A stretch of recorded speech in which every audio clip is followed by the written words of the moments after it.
chers parents et chers convives.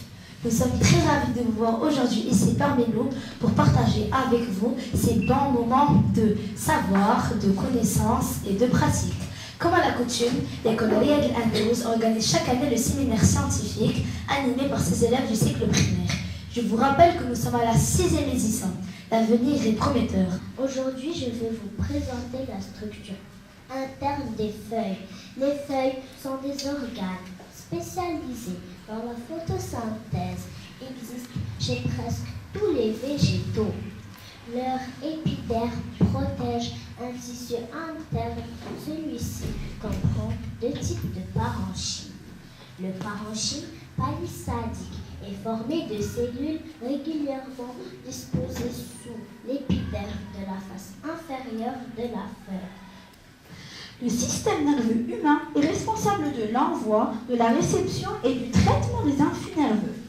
Il contrôle les actions et les sensations de toutes les parties du corps, ainsi que la pensée, les émotions et la mémoire.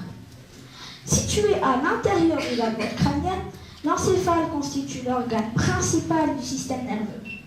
Sans son enveloppe protectrice, la dure-mère, l'encéphale pèse en moyenne 1,4 kg, ce qui représente 92% du poids total du système nerveux central.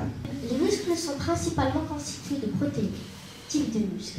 Il existe le muscle strié-squelettique, c'est-à-dire le muscle rouge qui permet le mouvement volontaire du corps. Ces muscles se contractent rapidement. Les muscles striés sont attachés aux os du squelette par les tendons. Il existe aussi les muscles lisses dont la commande n'est pas volontaire, c'est-à-dire qui fonctionnent automatiquement, sans l'intervention de notre volonté. Ce sont les muscles qui entourent l'estomac. Un noyau en deux morceaux. Puisque la croûte et le manteau sont principalement constitués de minéraux rocheux, le centre de la Terre, appelé noyau, est fait de métal, principalement du fer et un peu de nickel. La raison est que le fer est 2 fois plus dense que les minéraux rocheux et qu'il a donc coulé au centre de la Terre lors de sa formation. La molécule d'eau de formule H2O est le constituant essentiel de l'eau pure. Celle-ci contient également des ions résultant de l'autoprotolyse de l'eau. L'eau pure n'est pas présente dans la nature et doit être obtenue par des processus physiques. Cette molécule a des propriétés complexes à cause de sa polarisation. Une pile fournit du courant électrique. Cette énergie permet à allumer une lampe. Les deux lames métalliques d'une pile marquée plus et moins s'appellent les bornes. Allumer une lampe. Pour allumer une lampe, on utilise des fils électriques. Un fil est fixé d'une lame vers le plan de l'ampoule et un autre fil est fixé de l'autre lame vers le culot de l'ampoule. Le filament d'une ampoule est un fil métallique, conducteur très fin.